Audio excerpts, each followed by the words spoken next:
Hey there.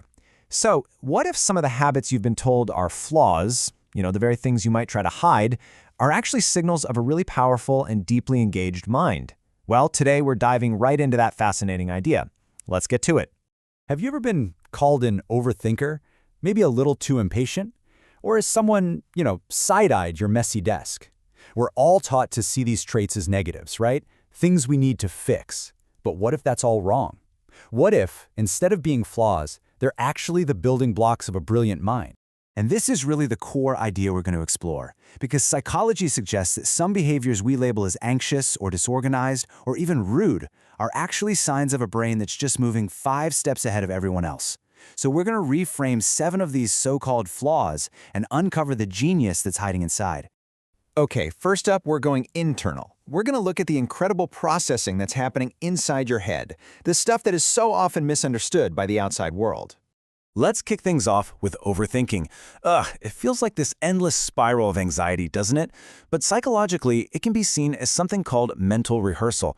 Your brain isn't just worrying, it's running these incredibly complex simulations. It's exploring every possible outcome, prepping strategies, and debugging plans before they even happen. So you see, it's not just anxiety, it's a sign of a mind that is just incredibly thorough.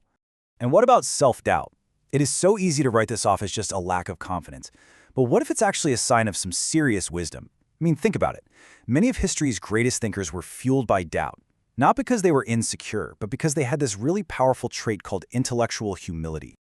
So, what is intellectual humility? Well, it's basically this crucial understanding that you don't have all the answers.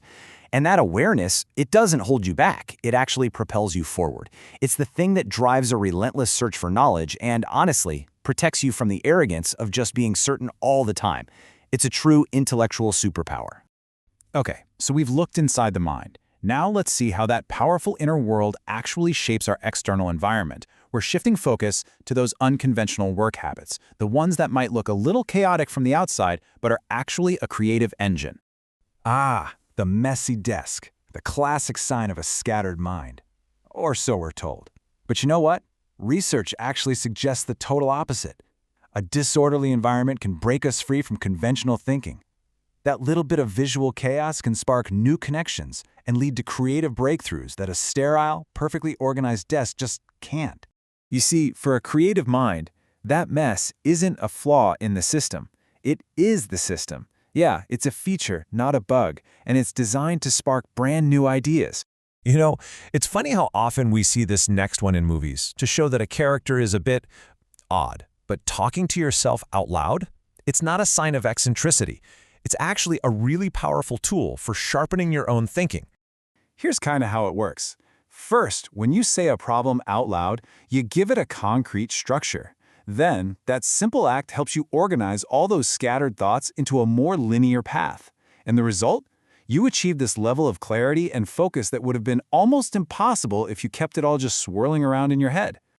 All right, in our final section, we're tackling the social behaviors, and these can be the most challenging, right? Because they're all about how a fast-moving brain interacts with a world that isn't always moving at the same speed.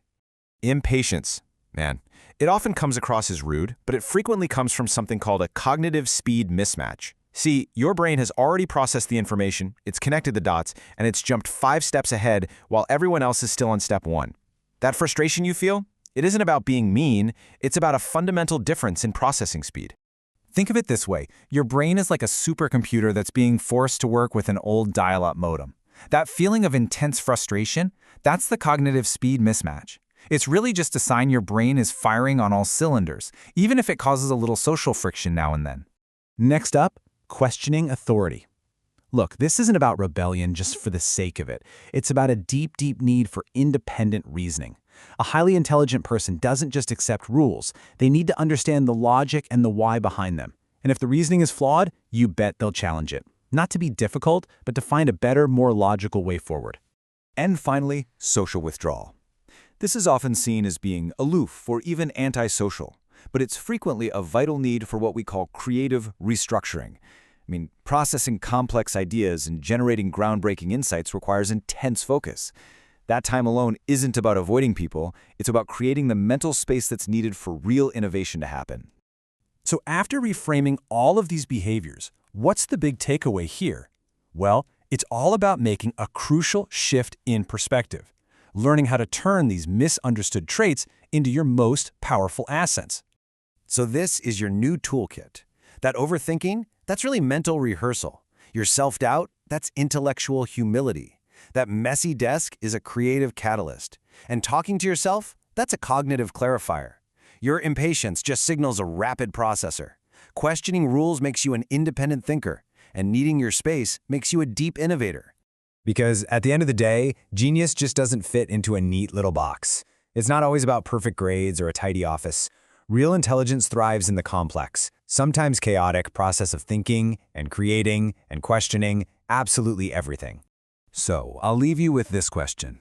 Now that you can see these traits not as weaknesses to be fixed, but as strengths to be harnessed, what new possibilities open up for you?